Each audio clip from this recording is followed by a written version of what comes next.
Hey, how's it going? Today I have a special guest with me, Betsy Foster. She's the founder of Foster Strength and Built Bodies, and she's the host of the podcast Your Strongest Body. She helps women in their 30s and 40s build beautiful muscles, super strength, and unshakable confidence. Betsy and I actually met through our business coaching group, and I'm so happy to have her on the podcast today. This is Running to the Castle, a podcast for injury-prone RunDisney runners on a journey to running magical miles. Join me, Dr. Allie, as I share the secrets I've gathered as a runner, doctor of physical therapy, and coach. You'll learn the exact ways I get my clients to the castle strong without feeling broken or held together with KT tape as they cross the finish line. Hi, Betsy. Thank you so much for being here. Hi, thank you for having me. I'm so excited. This is great. For anybody who doesn't know, Betsy actually interviewed me for her podcast, which was so exciting because she did RunDisney Wine and Dine 10K, the Olaf theme, which you all know I missed out on, and I was so bummed. I love Olaf. But I'm so excited. We talk running here on the podcast, not so much strength. My runners know that strength takes a back seat for me. I do the bare minimum that I need to do, but it is not my jam. It's not my favorite thing. So I'm so happy that we can have an expert who likes strength training here to talk all things strength training. I love that because very similarly, like I would say, I had enjoyed training for the race. Running is my backseat item, and I'll do it. But like, yeah, that's perfect. This is a perfect compliment. Exactly. For my listeners who may not know you, can you tell us a little bit about you and how you got into the strength and nutrition coaching that you do now? Yeah. So I was a lifelong dancer growing up. Did ballet, tap, jazz, all of it. And in that, I was a natural, I wouldn't say natural mover because it took me a little bit, but I was a natural lover of movement. And as soon as it became more innate to me, I was like always craving exercise, craving movement. But that transition post, I'd danced through elementary school, middle school, high school, college. And after college, I went from moving all the time to being really sedentary. And I felt a little lost in where moving my body fit in. And I always say, like, I had phys ed classes in school, but we never did anything in the gym. We never learned how to strength train. We never learned how to use the machines or anything like that. And so in sort of that post-college period, as I discovered how movement fit into my life, it seemed to be fitness. And on kind of a whim, I signed up for a personal training certification because I knew I wanted to help people kind of move their bodies in a way that gave back, similar to how I felt like sweating and putting in the work fit into my own sort of mental health, physical health, all of that. And so I did that and kind of really liked it. We lived in Manhattan at the time, and my husband and I started working at Equinox. It's a like commercial gym. And through that, like going from no experience in this to getting an online certification to working in the field, I ended up pursuing my master's degree in exercise science at the University of Florida. We moved here. I worked in commercial gyms, and then all of a sudden during COVID, the commercial gyms shut down. And I'd had like no plan after that. What were we going to do? I moved clients online, and all of a sudden it opened up a world of, I can just access more people, provide more support. That sort of like hour for hour kind of changed. And I had clients who I'd worked with 5-6 years prior in New York who now were stuck at home and also wanted to train. So I was kind of reaching people in a lot of different places, and I thought, oh, this is like very, very cool. And in that, I got a chance to really hone my own method and my own idea of what I wanted to do to support women, because similarly, like to many people, I saw exercise as in some ways as a form to like shrink myself. As a woman, as a dancer, we were kind of encouraged that we were trying to be sort of the smallest version of ourselves, and to exercise if just to burn calories, like that was the point. I felt very strongly that that didn't align with who I was and what I wanted to provide people. And in kind of opening people's eyes to what we could get out of strength workouts, out of actually building muscle so that you can still love the way your body looks. I argue you might like it more than this sort of constant trying to kind of beat yourself down with exercise. Instead, we're building ourselves up. We're creating these strong, capable, fit, beautiful bodies with a more positive spin in the gym. And so that's how I kind of got into working specifically with women 30 and 40, who may have had strategies that were working at 20 years old, and who may have a lot of like unlearning to do as it relates to how exercise and how like nutrition, how eating enough, how working out not to feel exhausted but to build your body, what we could do there. I love that because like the unlearning aspect, it's so true. I mean, I've had to go through it myself.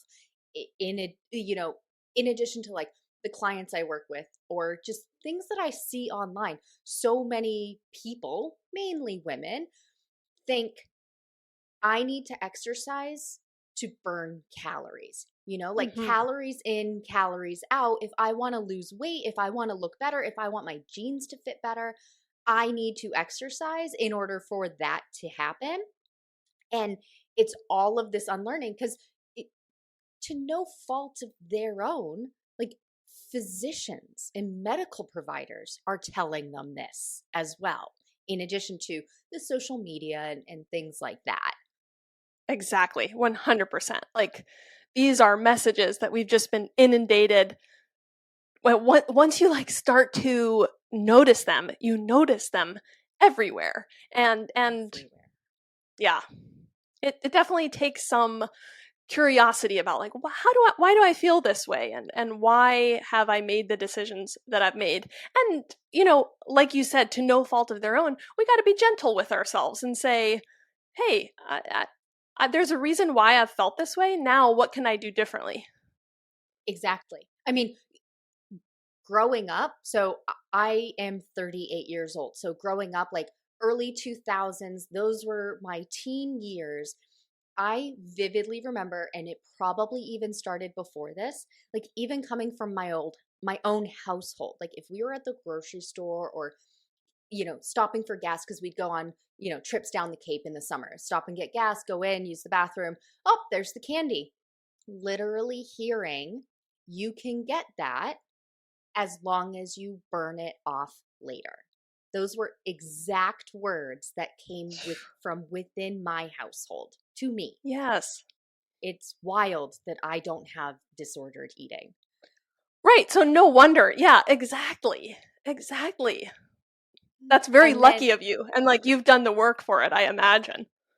and I think I just kind of ignored it. Like, I That's don't good. like that phrase from an early age. So I'm sure there was some unlearning, like going through. I mean, I remember in college, I wanted to lose, you gain like the freshman 15 or Yeah. whatever.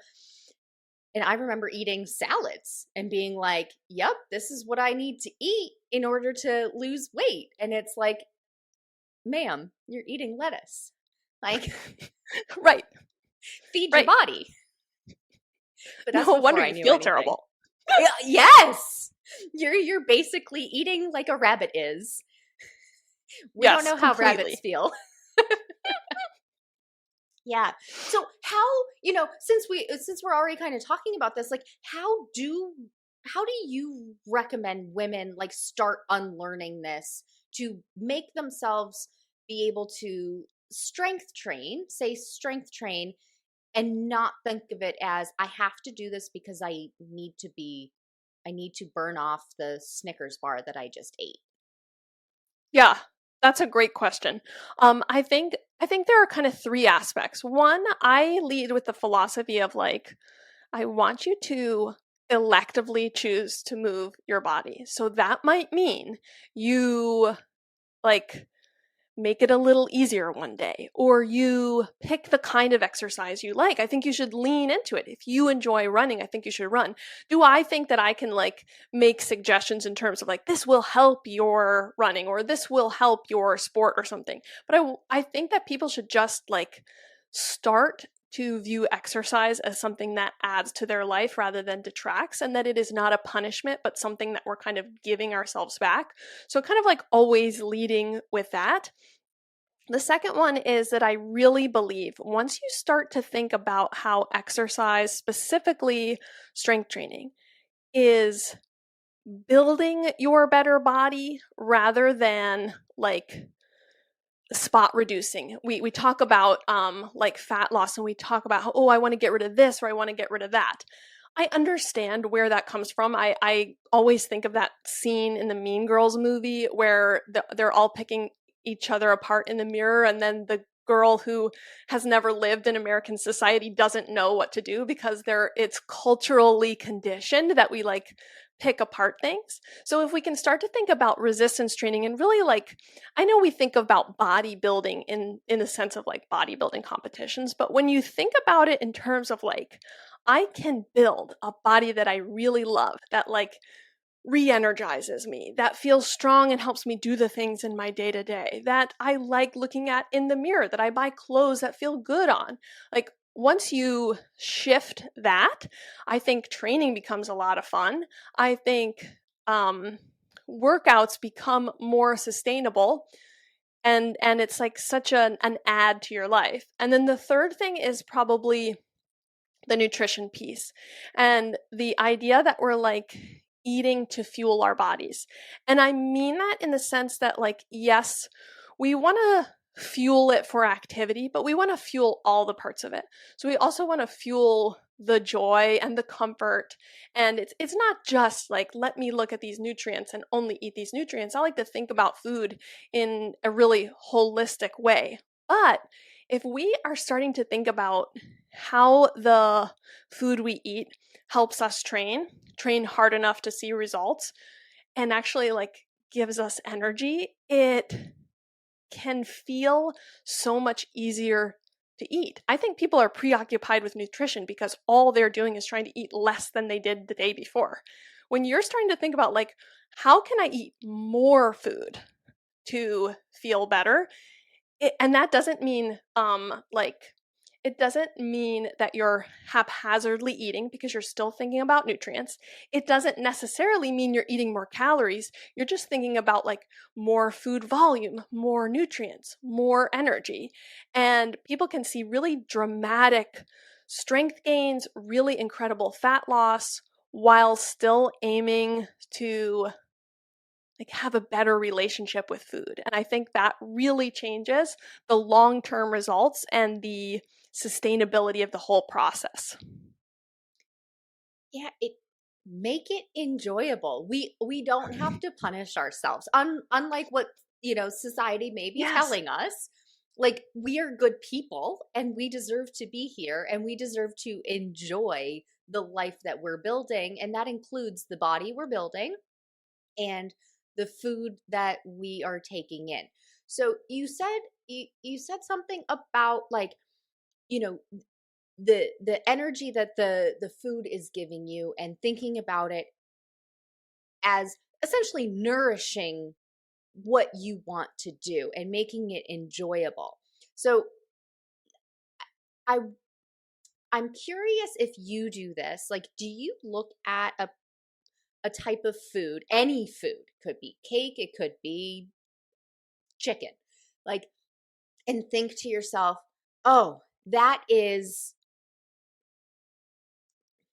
I don't know how to phrase this. So the way I look at carbs now, Uh-huh. being a RunDisney coach and a runner myself, I look at carbs as, ooh, I can run an hour on that.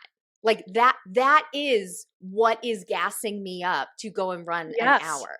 I'm a firm believer that, like, somebody who doesn't want to get up and go for their run, as an example, do they really not want to get up and go for the run, or do they just need some caffeine and some sugar? Right? So, like, Yes. I look at all of this now as, oh, that Pop Tart, that's a great pre run meal because that's going to give me the energy and the joy, because strawberry frosted Pop Tarts are flippin' Mm. delicious. Right? Is that something that, Yeah, like, you do yourself? completely. Like the opportunity to go, what am I going to do to maximize this workout? And then I look at a food as a sort of like battery source. Like, okay, this is going to help me provide. I think it's one of the easiest ways to increase your protein intake is you worked really hard in your workout, and what better way to like replenish the tank, especially when it comes to muscle building, than get your protein. And so like I look forward, I think there's a lot of um there's a lot of content out there about like being miserable about trying to reach these goals. And I once you start thinking about it as like it is just benefiting the activities you like to do. I put in all this hard work. I had a very challenging workout, and if I want these muscles to grow, this is what I am going to eat. And it like makes it more appealing. It like makes me excited to sort of find new foods to meet those needs. Definitely. Yeah. And also, like you just said, to build these muscles, make these muscles grow. Like, if you don't eat that protein, do your muscles grow? Right. You're missing out. Yeah. All you did was drain your battery, and then you're going to try to do the rest of your day. And then you're going to be grumpy about it because you didn't Yeah. refuel your battery. And it's like that Snickers commercial where it's like, Yes. hangry, like, grab a Snickers, like, and maybe in this Exactly. case it's not exactly a Snickers, but you need something to replenish that battery. Exactly. And when you're thinking about doing that all the time, I think you feel less stressed about your food choices because you're thinking it's not about like what is off limits, it's about what you're adding in. And then I think that a lot of people feel a lack of control around food because they're so hungry. When you are like, you know, constantly trying to eat less and less and less, of course, everything is going to like glow when you look at it in the store. Whereas if you're well fueled, then having a bite of this or enjoying this sometimes, it feels lower stakes and you feel so much more, you know, at ease um, and in control. Yes. And so, with that, we're talking about building stronger muscles, eating more. I know that there is fear around lifting heavy and eating more for fear of bulking up. Many women just want toned muscles. They don't want to look like the show bodybuilder, like, Hmm. on the stage. Is there is is there is that going to happen for the general person? Right. I totally understand the fear, and I want to be empathetic with it because I think sometimes trainers just like really brush it off, and it's like no, there's been a lot in the same way that we talked about like all of the diet talk. There's a lot of talk about like, oh, when you do this, you're like not going to look like a woman anymore or something like that, or your muscles are going to look huge, or you're going to balloon or something. And so, like, no wonder you feel that way. What I will say is that for the average person who is beginning resistance training or is following a program, who is not taking testosterone, um, who is like training to grow your muscles. It doesn't happen at that speed. It likely doesn't happen because like you aren't training in that way or training at that level of intensity. And it like that is a goal that you have to set out to train for in order to achieve that result. The toned aspect is like I totally understand what people are looking for, and what toned actually ends up being more muscle, less body fat. And I think what people are thinking about is if you were to go in and train and build these huge muscles, but at the same time be accumulating body fat at the same rate, then yes, you wouldn't see that sort of definition that you're looking for.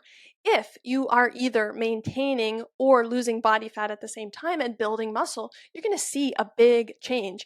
And you're going to feel good too, because it's still helping you get stronger. It's still giving you energy, all of that. That's great. So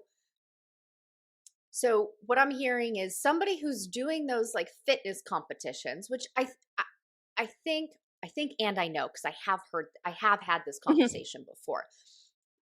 Women, usually with some man in the back of their head saying like, just don't look like that.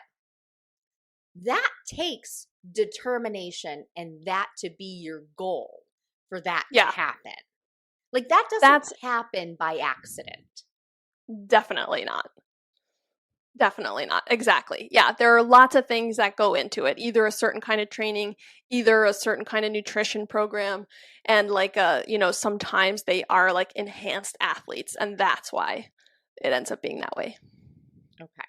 And so for the general person who maybe strength training is in the back seat, they just want to get a little bit stronger, maybe see some like bicep definition or some quad definition, because those are places, or maybe a few little abs there. Yeah. That is something that's more realistic and doable, that they can do at home or at their home gym, not their home gym, but like their local gym. Hmm. What would How long do you think that somebody should stick with it to like notice that kind of difference?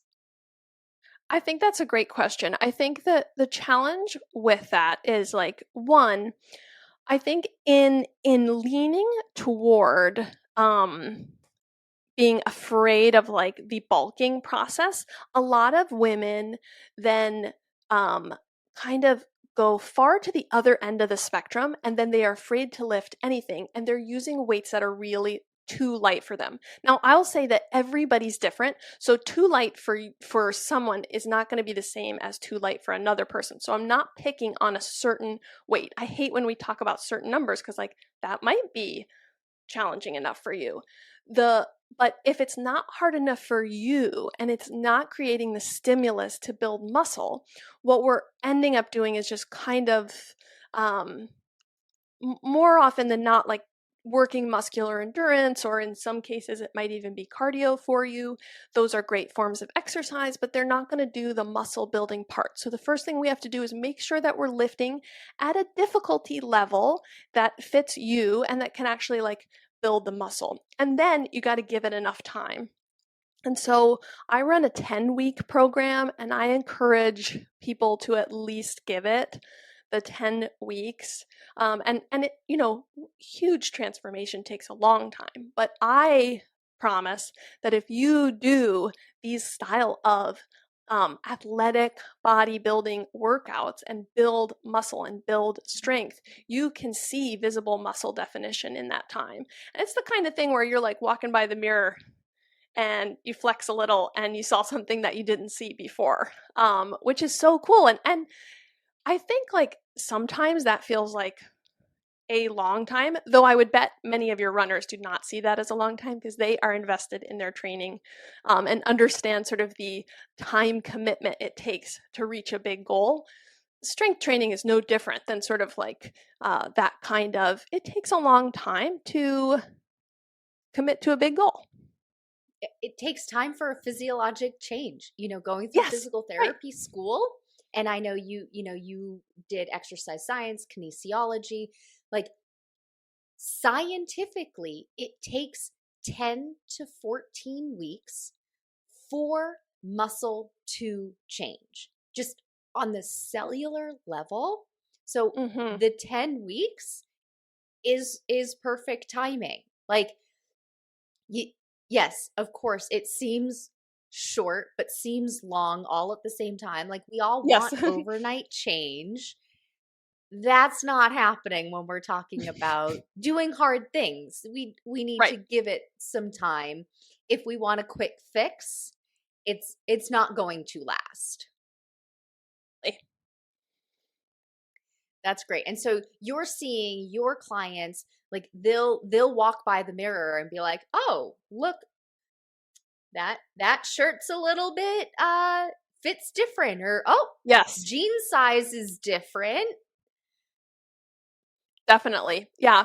And they're like, so those are the things that they're catching, you know, in their physical appearance. And then as they're following the program, they're doing these progressive exercises where week to week they're going, "Oh, I lifted, 5 pounds heavier this week. I did 3 more reps this week." So they're seeing their progress all the time, which can be really helpful when you want a physical transformation that's going to take a little bit longer. You need some other tools to make sure you're progressing throughout. And so being able to sort of watch the strength build and then, yes, going like, "Oh, I did not know that that would look like that." And I get many. My clients are not afraid to send me a flexing selfie in the mirror, and I say, "Bring them on, bring them on." I love it. I do it myself, so I am not above it. That's so awesome. I have my clients send me a sweaty selfie after a Ooh, solid workout, after a solid run, and I love that's it. awesome. I had one client who she had a tiara, and so when it was a good workout, she would send me a sweaty selfie in her crown, in her tiara, so I knew, like, that was solid. That was And it's so fun seeing those photos. that's awesome. So when you talk about making sure that you're lifting heavy for you, so one way, I'm sure there are many ways to do it. One way that I have my clients do it, for their strength testing is, I have them do a 1 rep max test, and then Hmm. we make a heavy, a medium, and a light workout schedule based on what they want, based on percentages of that 1 RM. Are there Yeah. is that something that you recommend, or are there other recommendations that you like to use? Yeah, it kind of depends on like a person's experience level and if they like what they have access to. One of the things I'm doing in my program is having people use this idea of reps in reserve. So I prescribe a reps in reserve number, meaning when you are at the end of the set, I want you to feel like all you had in reserve was you could do it 2 more times. If it, it would have been hard, but you could have done it 2 more times. Then progressively, as the weeks go on, they see that that number changes. And then when we're getting to like a more peak week, it's going to say something like 0 reps in reserve, which means I want you to go to the last possible rep you have left in the tank within like reason of safety and things. And I think it allows people to sort of determine for themselves and kind of um it adjusts to if you're having like a low energy day because you're not feeling stuck in like I told you you have to do this weight, which is similar to what you're saying. Is like you have this range, you have this guide, you have this light, heavy, medium. um uh, there are going to be days where like maybe you didn't sleep well the night before, maybe you did have like a travel day or a not a great food um recovery day or something like that, and you have to adjust it, you're going to give just what you have based on how you're feeling that day. That's great. So you give yourself some grace. We Hmm. aren't 100% all of the time, and we don't need to tie whether it was a good workout or not based on, did I lift heavier today? Did I do more reps? It was, did I give the all that I had today in this workout? Exactly. And we know from looking at all of the possible variables um, that affect your success, more than how much you lifted or how much you're increasing or how little rest you took, that literally consistently doing the workouts is the best dial mover. And I think we get so like fixated on these little details, whereas like if you can allow yourself to have grace one day, to just make the circumstances support you showing up and giving the best effort that you have that day, then the long-term results you're going to have are way better. That's great. And being consistent, does that mean strength training every single day? No. I mean, it depends on the person and depends on their goal. Some people train more than others. I always recommend, if you have a physique goal, a physique transformation goal, meaning you want to see a change in your body, especially in your what we call like your body fat percentage, or if you want to your body composition, if you want to see a change, I recommend 3 to 4 resistance training sessions. When we do it that frequently, we actually give ourselves the ability to do fewer exercises within the workout, so we get more quality sets and volume on the muscle groups as we go through. But that's if that is your goal. Then you can definitely do different number of workouts if your primary goal is something else. So maybe you're just using strength training to support a different goal. Then you'd have a different number. But honestly, for women in their 30s and 40s and beyond, the constant, if you're trying to do too many days a week, you're either not recovering well enough to see results, or you are not able to push yourself because you are doing too much. So you're going so frequently that the quality of the sets that you're doing aren't enough to create the adaptation we want to create. Yes. I have a similar conversation with my clients regarding their running workouts. Mm, Each running workout has a very specific goal. So, like your long, easy run needs to be long and easy so that you have energy in the tank to go hard on your hard day. And same thing, exactly. you need to give yourself a rest day so that you have that energy to push yourself. But if you're going, 5, 6, 7 days a week at 30%, we aren't pushing ourselves enough to be able to make a change, to see a change. And it would be better if you went 3 days a week at 70 to 80% as Yeah, opposed to 7 days a week, 30%. definitely. I like that. Is it possible for somebody to get a physique change working out at home as opposed to going to the gym? Definitely. I think it is. What I'll say is that I think there are a couple of aspects to it. One, depends on how much you want to have at home. Some people are willing to like really load up their home gym. So in Deck that it out. case, you can really achieve anything. I also think that you can if you are new to strength training. So I think for a lot of people, um, you can get great physique results at home in that first even year to 2 years of resistance training. And especially like I don't mean just this is the first time you've picked up a weight. I mean the first time that you've really followed a program, a progressive program, then I do think there's a point where you probably you outgrow the weights that you have, or you outgrow the difficulty level that you can accomplish. If you want to keep going, you probably can maintain with that.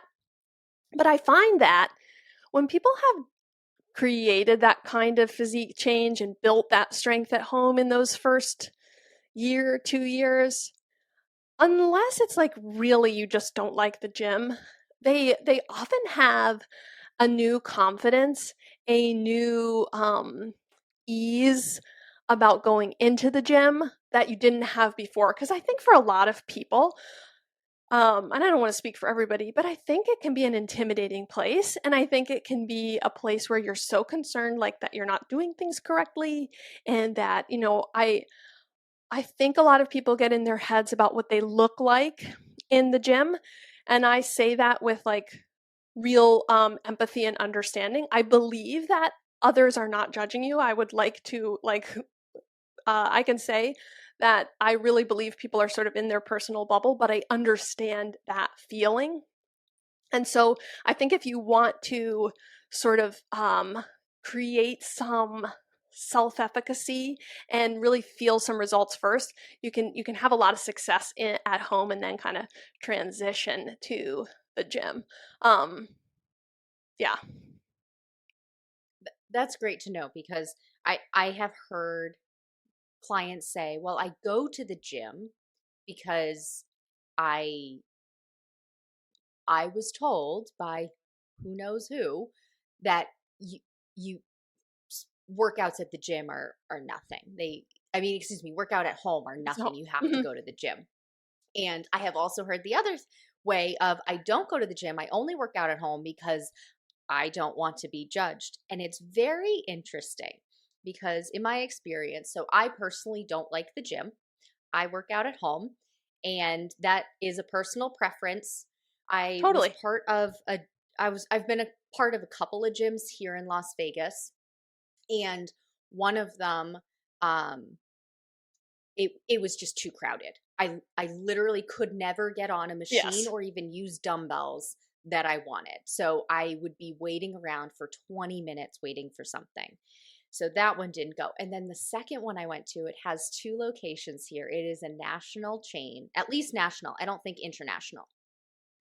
And both times it was actually personal trainers who work at the gym Yeah. who were looking for business, who, in Yeah. my professional opinion, don't know how to get business, and judged me.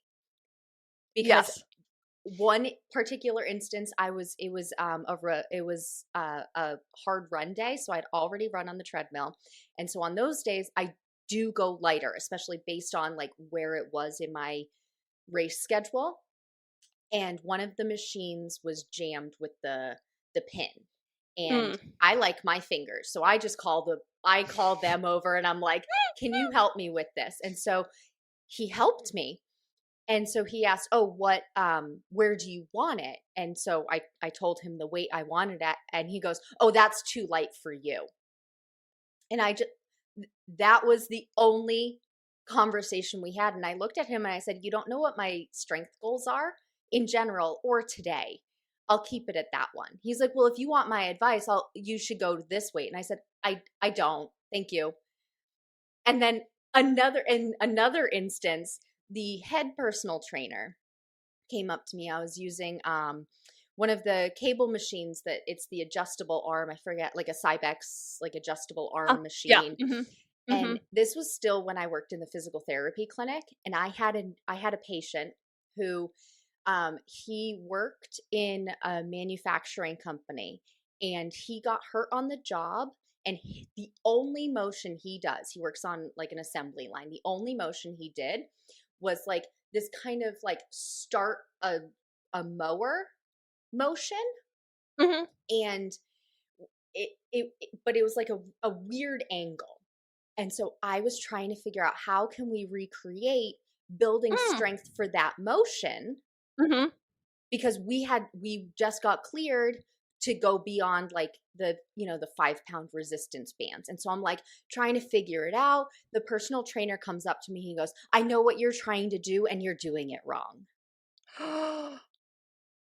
And I looked at him and I Oh, said, my thank you people. so much.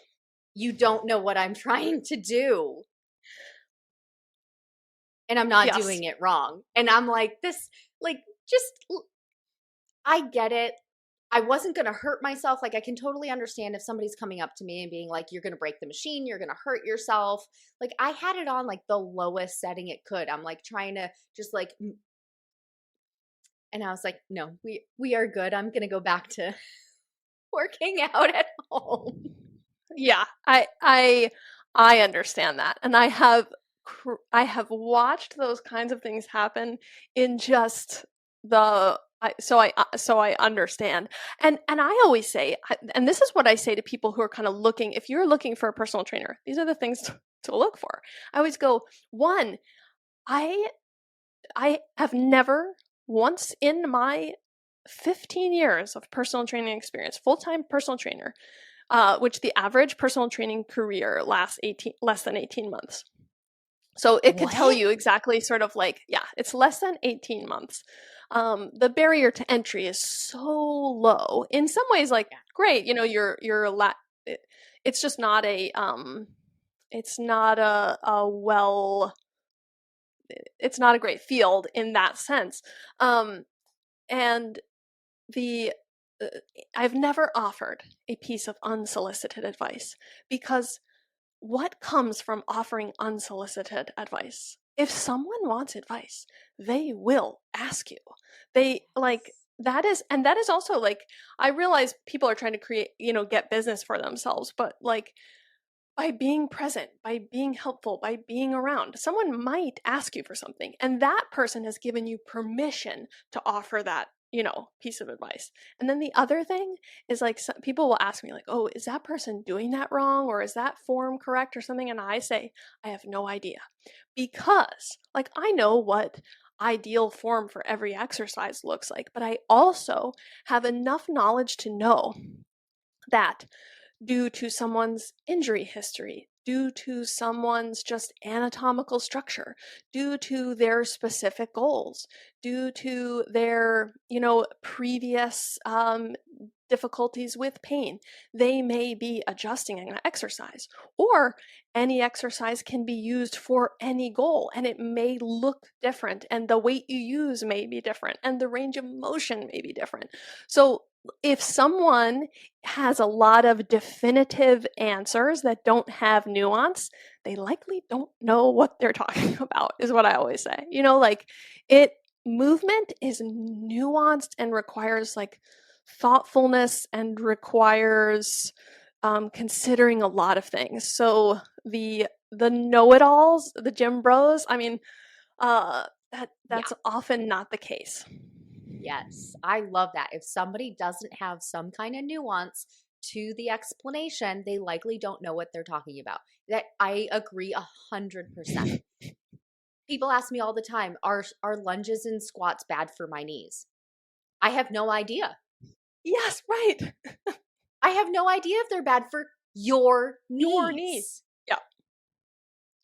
No idea. I can't just blanket statement say, yes, they are. I can say, if you don't want to do squats and lunges, then in my personal opinion, they are bad for your knees because you don't want to do them. Right. And a good And that's coach, what makes it bad. yeah, somebody's going to have an alternative for you too. Like, if you can't do a thing or don't want to do a thing, I can figure something else out. I could rattle off 100 other options that we can strengthen your quads and glutes and hamstrings Yeah. than doing squats and lunges. Just tell me, do you want to lay down and do them? Do you want them on a machine? Like, do you want elastics? Do you want ankle weights? Do you want dumbbells? Do you want a barbell? You tell me and I'll make it happen. I'll figure it out. Yep. Yes. Yes. Absolutely. Absolutely. What would you say to somebody who says to you, a woman says to you, I just don't enjoy strength training, but I know I should do it? Mm, that's great. That's a great question. I would say two things. One, tell me a little bit about how you've done it before. What I want to know is like what your experience with is. I think there are a couple of things I think about. I think about a lot of people's experience with strength training, either what they've actually done or what they've thought in their head about it, is like the CrossFit, throw the weights around as fast as you can. And I know that people like it, and I know people have a lot of success with it. So I don't mean to knock it entirely. I also think like, or like like you've gone to a strength training class that's very like hit focused, maybe where, and I just go, that is not exactly what I'm talking about here. Or maybe I just want to know more about sort of what your experience has been. Or maybe you've been a person who's relied entirely on machines, and maybe you haven't experienced other kinds of exercises. And in my programs and in what I do with individual clients as well, as we do a mix of free weights, machines, barbells, things, kind of addressing, whether the goals of the program or the individual goals. And so I usually tell women, if you let me show you this style of training, this very focused, intentional, challenging, but not depleting style of strength training, where I'm gonna guarantee you are getting wins within that first week of workouts, I think it'll change your mind. You might not love it. It might not be the thing that you're like looking forward to, but you will see results from it. And I think a lot of people haven't liked it because they've like been doing it because they're supposed to, but like, what is the supposed to? I haven't seen the benefits from it. So I typically believe I can make you enjoy it. It doesn't have to be your favorite thing. I wake up going like, I can't wait to lift weights today. That's maybe one end of the spectrum. But I can make it so that you're not dreading that, and that you're actually like, you're aware of how you're like adding to your body bank. You're putting in these deposits, and you can see the return very quickly. And so for those people who, they aren't really, excuse me, for those women who it probably not their favorite thing, they're maybe not like you and not waking up thinking, oh, I can't wait to pick things up and put things down. Is there, you and I had talked the other day on your podcast about minimum effective dose. Is there like a minimum amount of time they can spend on their workouts to just be able to get it done but still see some results? Yeah,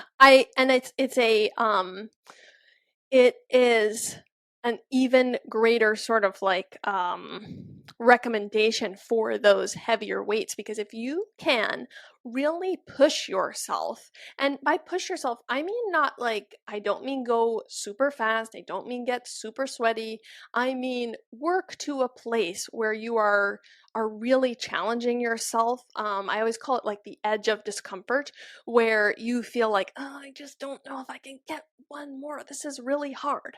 The When you do that, you're like, you can cut down your time tremendously.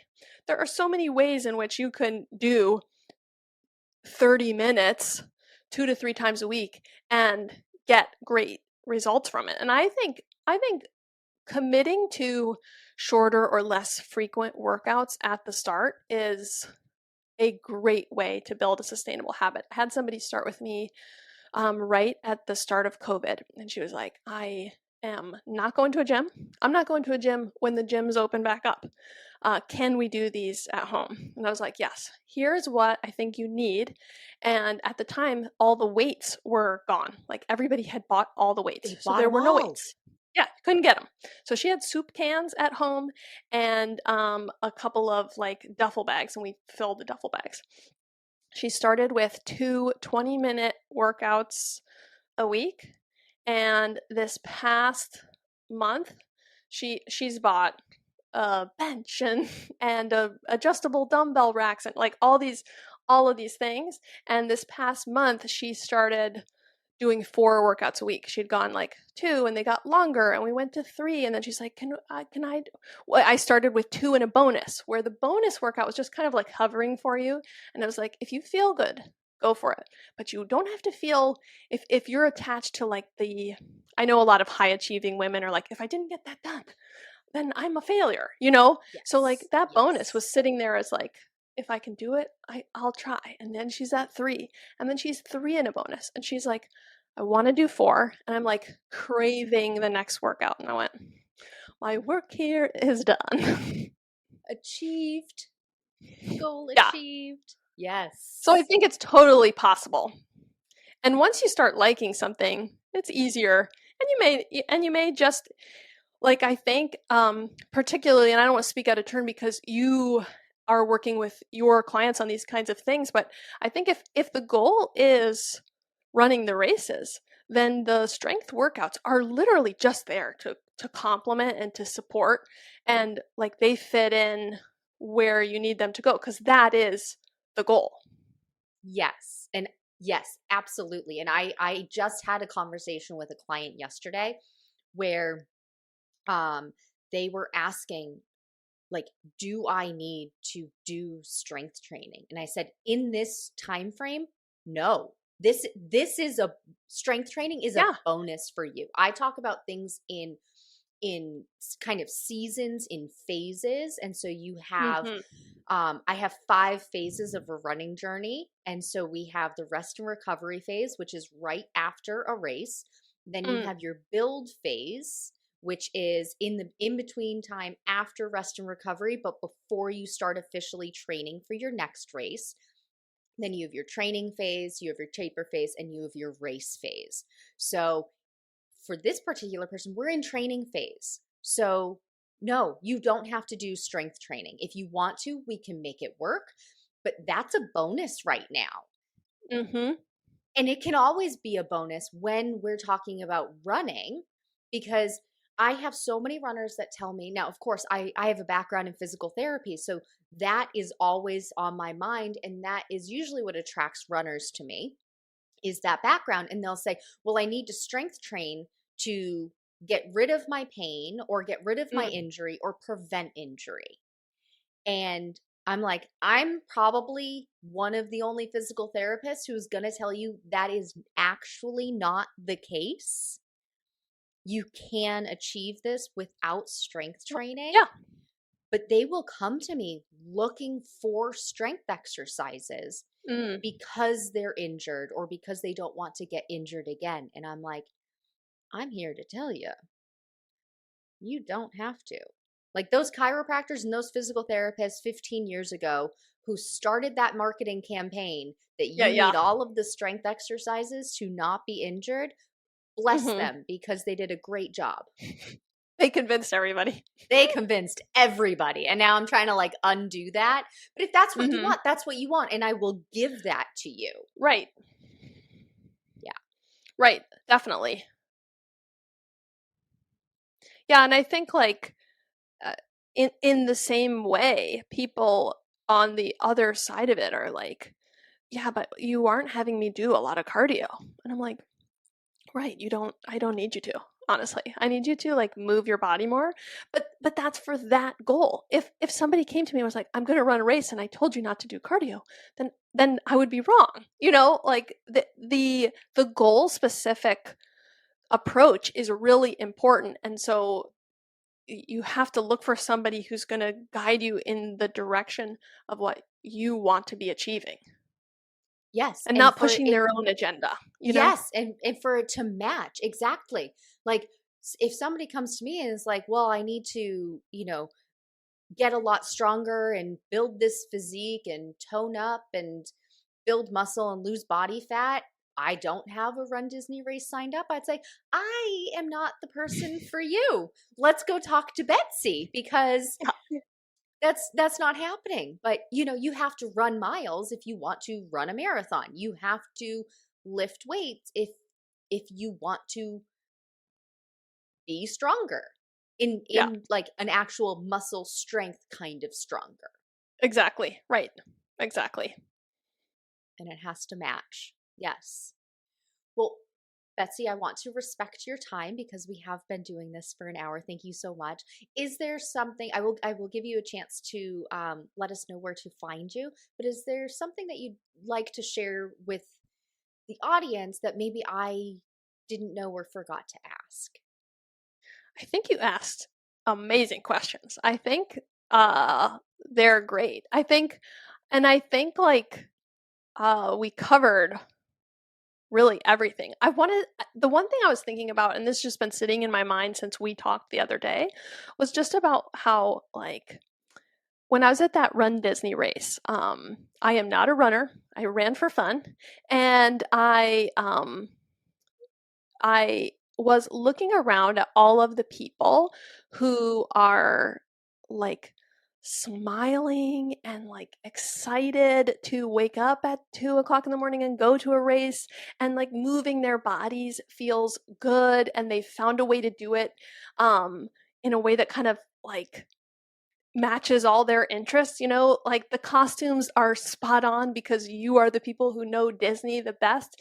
And I think like what I want to give people is I believe that resistance training is going to like be so helpful for you in the future.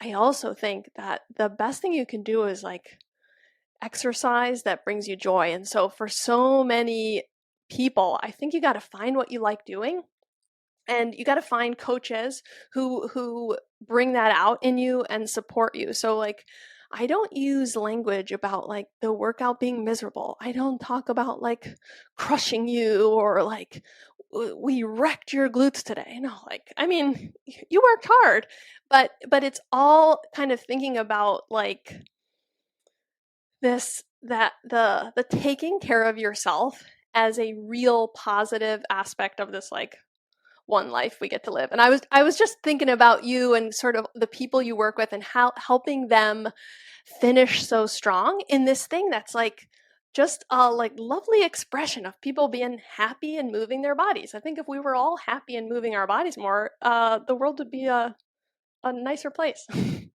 It would be a nicer place. Like, that it's exactly right. Like movement can like completely reset your mind. Hmm. Whatever kind of movement, lifting weights, be like lifting heavy weights versus going on a 5 mile long run, like it can completely reset and change how you're thinking in that day. Mm. And, I love that you don't have those negative comments about, like, oh, I wrecked my glutes today. Yes, you had a good workout. That made me think of something. Does somebody need to be sore for days in order for it to mean that it was a good strength workout? Amazing question. The answer is no. Oftentimes people are going to be sore in the beginning. And so I think we get a little bit of like an addiction to that feeling. Also, like when you worked hard and you don't feel sore, sometimes you're like, man, what did I do that for? Like I don't have the souvenir to let me know. But if we're training pretty consistently and we're progressing at a rate that's going to keep us like pretty injury free, pretty energetic, not overtraining, then likely it's a really good sign that we don't feel sore all the time. Like the point is not to feel miserable all the time because you worked out. Yes. And that's why I love hearing that you have the 2 reps in reserve. Use that as your guiding light of, was it a good Hmm. workout? Not how sore you are for days later. Can you get up and down the stairs? Can you, do you feel your quads and your glutes every time you stand up from your chair? No, that doesn't mean it was a bad workout. Did you leave two Exactly. reps in reserve? That's our guidepost. Hmm. I love that. I love that. Betsy, if somebody wanted to learn more about you or what you do, can you tell us where they can find you? Yes, thank you. I am most of the time on Instagram. I'm at Foster _strength. Yeah, I'm there a lot. And my email is, my website is bfosterstrong.com. That's the letter B, fosterstrong.com. And I really post about the programs and the offerings and the info on Instagram, but I also just like the connection. So yeah, by all means, come over and make sure you say hi. That's excellent. And I will put links of that in the show notes. So for anybody Awesome. who missed the spelling of those, go ahead and just go to the link in the show notes. You'll be able to click and it will take you directly to Betsy's sites. Thank you so much, Betsy. This was so much fun learning about strength training. Thank you so much for having me. I really appreciate it. Please take what you've learned in this episode and use it to adjust your strategy for your Run Disney race training. It's not about doing more. It's about doing the right things in the right balance so you can finish strong, not broken. And if you want personalized guidance specific to your race, your injury history, your running background, and your goals, that's exactly what we do inside Stronger, Faster, Finisher. You'll get step-by-step instructions and a proven system to help you train smarter from start to finish. Join the waitlist today to be the first to know when it opens next. That's all for now. Talk to you soon.